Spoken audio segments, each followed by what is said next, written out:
স্বামীর এমন কিছু অন্যায় আছে যে স্বামীর অন্যায়ের জন্য স্ত্রী শেষ হয়ে যায়।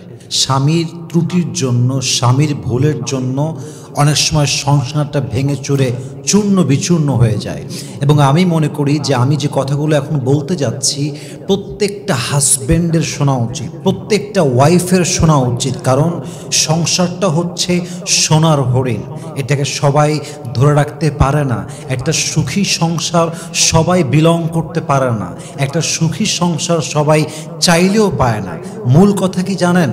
দুনিয়াতে যে সুখী সংসার পেয়েছে সে দুনিয়াতে একটা জান্নাতের এক টুকরা বাগান খুঁজে পেয়েছে, ঠিক কিনা বলেন?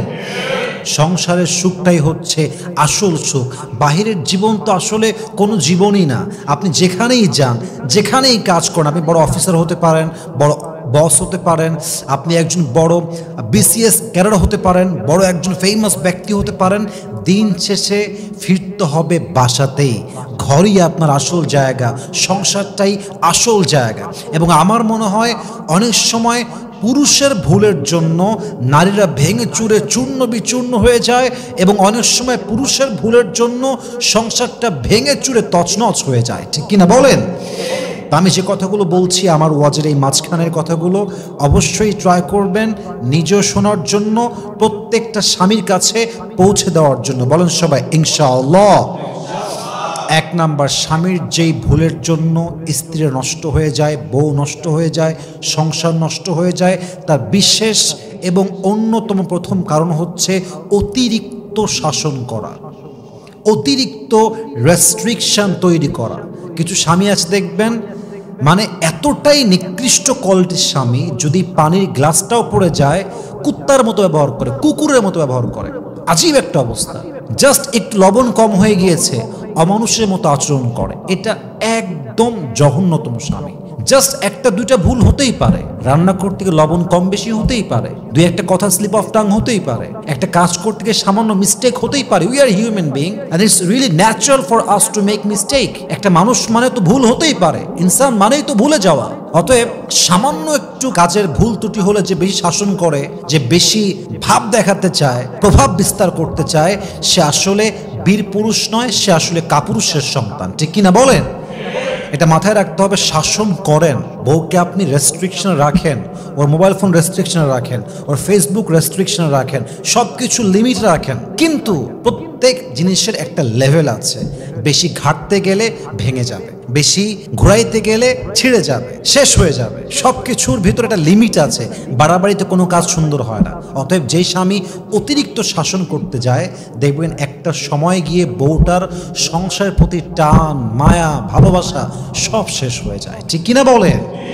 এটা করা যাবে না। অতিরিক্ত শাসন আল্লাহ রসুল কখনো করেন নাই। আল্লাহ রসুল প্রথম ধাপে বোঝাতেন, ভালোবেসে বোঝাতেন যে কাজটা this is not good for you, don't do it. এটা করতে যেও না, এটা তোমার জন্য হবে না, এটা আমি স্বামী হিসেবে তোমাকে বোঝাই বললাম। নেক্সট টাইম বোঝে নাই, আর একটু শাসন করেছে। থার্ড টাইম বোঝে নাই, আর একটু ধমক দিয়েছে। তারপরেও বোঝে নাই, বেড আলাদা করে দিয়েছে। তারপরেও বোঝে নাই, আবার বুঝিয়েছে। কিন্তু কখনো আল্লাহ রসুল অমানুষের মতো ব্যবহার করে নাই, ঠিক কিনা বলেন? বুঝাইতে হবে। আপনার অতিরিক্ত শাসনে সংসারটা আপনার ভাঙতে পারে। এক নাম্বার মিস্টেক। দুই নাম্বার হচ্ছে, কিছু স্বামী আছে আপনারা দেখবেন যে বউকে রেখে অন্য নারীর প্রতি খুব তার টান, মানে যত সব গুণ অন্য নারীর মাঝে আছে তার বউটা হচ্ছে সবচেয়ে আনকোয়ালিফাইড, আনকালচার। তার বউয়ের মাঝে যেন কোনো গুণই সে খুঁজে পায় না। এরকম আছে না নাই? সবচেয়ে অধম স্বামী এটা, সবচেয়ে বোকা স্বামী এটা। মাথায় রাখবেন, চালাক স্বামী যে হয়, বুদ্ধিমান স্বামী যে হয়, সে অলওয়েজ বউয়ের প্রশংসা করে। কারণ সে জানে বাহিরের মেয়ে বাহিরের মেয়ে, ঘরের বউ ঘরের বউ। বাহিরের মেয়ে যতই সুন্দরী হোক ওইটা আমার বউ নয়, আর আমার ঘরের বউ যাই হোক না কেন এটাই আমার আসল জায়গা, এটাই আমার আপন মানুষ, ঠিক কিনা বলেন? তা আপনি যখন বুঝবেন যে বউটাই দিন শেষে আপনার আসল জায়গা, সেই খাওয়াবে, সেই পড়াবে, সেই যত্ন করবে, তখন আপনি বুঝবেন যে বউটাকে আপনার প্রশংসা করতে হবে। আর বড্ড বোকা সেই স্বামী, যে স্বামী সারাদিন বউয়ের সামনে পর নারীর প্রশংসা করতেই থাকে, আসক্তি প্রকাশ করতেই থাকে। ইভেন আপনি জানলে অবাক হবেন, অনেক স্বামী ওপেনলি বউয়ের সামনে বসে মেসেঞ্জারে, হোয়াটসঅ্যাপে, ইমোতে, স্ন্যাপচ্যাটে ইনস্টাগ্রামে বউয়ের সামনে বসে বসে পরকিয়া করে, বউয়ের সামনে প্রকাশ্যে। বউটা বেচারা অসহায়, কি করবে? কিছু করতে পারে না, চুপচাপ বসে সহ্য করে আর হজম করে। ইভেন আমার মনে হয় বাংলাদেশে 80% সংসার, বলতে গেলে 90% সংসার টিকে আছে জাস্ট নারীর ধৈর্য এবং চুপ থাকার উপরে, ঠিক কিনা বলেন? মানে নারী কথা বলতে শুরু করলেই সংসার শেষ, নারী প্রতিবাদ শুরু করলেই সংসারটা ভেঙে যাবে। জাস্ট নারী সবর করে বোবার মতো চুপচাপ বসে আছে বিধায় সংসারটা টিকে আছে। That's a true fact. এটা বিশ্বাস করলেও সত্য, বিশ্বাস না করলেও সত্য, বাস্তব কথা আপনাকে বললাম। অতএব মাথায় রাখতে হবে, যেই স্বামী পরনারীতে আসক্ত হয় তার বউটা সংসার প্রতি মন দিতে পারে না, নিবেদিত প্রাণ হয়ে কাজ করতে পারে না, সে স্বামীর প্রতি আর আগের মতো ভালোবাসাটা প্রকাশ করতে পারে না, এবং এই পুরুষের পরকীয়ার জন্য অনেক সময় বউ তার সংসার ছাড়তে বাধ্য হয়, ঠিক কিনা বলেন? 3 নাম্বার ভুল, যেটা মারাত্মক মারাত্মক বাজে কথা, অনেক স্বামী দায়িত্বহীন এবং যত্নশীল নয়। একদম যত্নহীন একটা মানুষ, বউটার কি দরকার, কখন দরকার খেয়ালই রাখে না। বছরের পরে বছর পার হয়ে যায়, নতুন জামা কিনে দেয় না, একটা ভালো জায়গায় রাখতে সামর্থ্য আছে রাখতে চায় না, সামর্থ্য আছে ভালো কিছু কিনে দেয় না, সামর্থ্য আছে কোথাও ঘুরতে নিয়ে যায় না। এরকম স্বামী আছে না নাই? এই যত্নহীন হওয়ার জন্য একটা সময় গিয়ে বউ আর এক পুরুষের সঙ্গে ভেগে যায়, পরকীয়ায় জড়িয়ে যায়। আর এটাও সত্য যে অনেক বউ পরকীয়ায় আসক্ত হয়। পরকীয়ায় আসক্ত হওয়ার তার প্রধান এবং মূল কারণ হচ্ছে তার স্বামী যত্নহীন এবং তার স্বামী একজন দায়িত্বহীন পুরুষ, ঠিক কিনা বলেন? একজন স্বামী যদি দায়িত্বশীল হয়, যত্নবান হয়, একজন আদর্শবান মায়ের সন্তান কখনো স্বামীকে বাদ দিয়ে পরকীয়ায় জড়াতে পারে না।